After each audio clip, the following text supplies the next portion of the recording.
নমস্কার। আরও একটা গুরুত্বপূর্ণ আপডেট নিয়ে চলে এলাম। খুব গুরুত্বপূর্ণ ভিডিও। চ্যানেলে ফার্স্ট টাইমে থাকলে চ্যানেলটাকে সাবস্ক্রাইব করে বেল আইকনটা টিপে রাখতে হবে লেটেস্ট গুরুত্বপূর্ণ আপডেট পাওয়ার জন্য। স্টেপ টু স্টেপ আজকের আপডেটটি আপনাদের সামনে তুলে ধরছি। আজকে কথা বলবো চুক্তিভিত্তিক কর্মীদের নিয়ে। চুক্তিভিত্তিক কর্মীদের নিয়ে এই 4টি শর্ত পূরণ করলেই হবে স্থায়ীকরণ।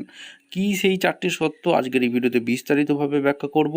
চ্যানেলে ফার্স্ট টাইমে থাকলে চ্যানেলটাকে সাবস্ক্রাইব করে বেল আইকনটা টিপে রাখতে হবে লেটেস্ট গুরুত্বপূর্ণ আপডেট পাওয়ার জন্য। পশ্চিমবঙ্গের সমস্ত চুক্তিভিত্তিক ক্যাজুয়াল এবং অস্থায়ী কর্মচারীদের জন্য এবার বিরাট বড় খবর। আপনারা কি জানেন সুপ্রিম কোর্টের ঐতিহাসিক উমাদেবী রায় অনুযায়ী মাত্র 4টি শর্ত পূরণ করলেই একজন অস্থায়ী কর্মীর চাকরি স্থায়ী হতে পারে?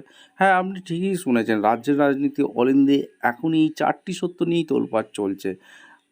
দেখুন, আগে আমাদের বুঝতে হবে এই উমাদেবী মামলাটি আসলে কি। 2006 সালে state of Karnataka versus Umadevi মামলার ভারতে সুপ্রিম কোর্টের 5 সদস্যের সাংবিধানিক বেঞ্চ একটি যুগান্তকারী রায় দেয়। এই রায় পরিষ্কার বলা হয় সরকারি চাকরিতে পিছনের জর্জাজি বা নিয়ম বহির্ভূতভাবে ঢালাও স্থায়ীকরণ করাই যাবে না। তবে একই সাথে আদালত একটি মানবিক ব্যতিক্রমী রাস্তা বা ওয়ান টাইম মেজার এর কথা বলে। আর সেই ব্যতিক্রমী রাস্তার মধ্যেই লুকিয়ে রয়েছে 4টি নির্দিষ্ট শর্ত, সেটা আপনাদের জানতেই হবে। এই চারটি শর্ত পূরণ করলেই আমাদের স্থায়ীকরণ হওয়ার সম্ভাবনা আছে। এবার চলুন দেখে নেওয়া যাক আপনাদের চাকরি স্থায়ী হতে গেলে সুপ্রিম কোর্টের নির্দেশ অনুযায়ী কোন 4টি শর্ত পূরণ করা বাধ্যতামূলক। অনিয়মিত নিয়োগ। শর্ত 1, অনিয়মিত এবং বেআইনি নয়।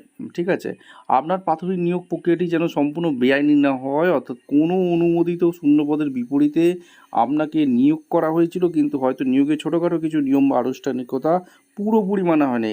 একে আইনি ভাষায় অনিয়মিত ইরেগুলার নিয়োগ বলা হয়। ঠিক আছে, এই আওতায় পড়লে আপনাকে নেওয়া হবে না। শর্ত নাম্বার 2, টানা 10 বছর কাজের অভিজ্ঞতা। আপনাকে ওই পদের কোনো বিরতি ছাড়া অত্যন্ত 10 বছর বা তার বেশি সময় ধরে কাজ করতে হবে। শর্ত নম্বর 3, অনুমোদিত শূন্যপদের উপস্থিতি। আপনি যে বিভাগে কাজ করছেন সেখানে সরকারের তরফ থেকে অনুমোদিত শূন্যপদ স্যাংশন পোস্ট থাকতে হবে। শূন্যপদ ছাড়া স্থায়ীকরণ সম্ভব নয়। আচ্ছা, আদালতের কোনো অন্তর্বর্তীকালীন স্থগিতাদেশ না থাকা। সবচেয়ে গুরুত্বপূর্ণ শর্ত হলো আপনি যে 10 বছর কাজ করেছেন তা যেন আদালতে কোনো অন্তর্বর্তী নির্দেশ বা স্টে অর্ডারের জোরে না হয়। আপনি স্বাভাবিক নিয়মিত স্বতঃস্ফূর্তভাবে কাজ করে এসেছেন, এটিই প্রমাণ করতে হবে।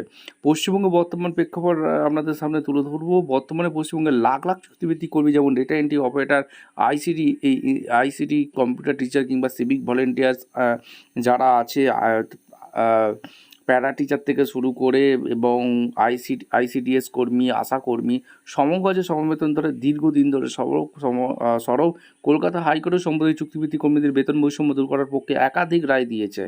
এই পরিস্থিতিতে দাঁড়িয়ে রাজনৈতিক দলগুলো চুক্তিভিত্তিক কর্মীদের ভবিষ্যৎ নিয়ে নানা প্রতিশ্রুতি দিচ্ছে। তবে আইন বলছে স্থায়ীকরণ পেতে গেলে এই 4টি আইনি দেওয়ালই পার করতে হবে। আপনার কি অলরেডি 10 বছরের চাকরি জীবন পূর্ণ রয়েছে? আপনি কি এই 4টি শর্তের আওতার মধ্যে পড়ছেন? কমেন্ট করে অবশ্যই আপনাদের মতামত জানান। ভিডিওটি ভালো লাগলে লাইক করুন এবং আপনার সহকর্মী বন্ধুদের সাথে এখনই শেয়ার করুন। এই ধরনের আরও গুরুত্বপূর্ণ আপডেট পেতে আমাদের চ্যানেলকে সাবস্ক্রাইব করে রাখুন। ধন্যবাদ।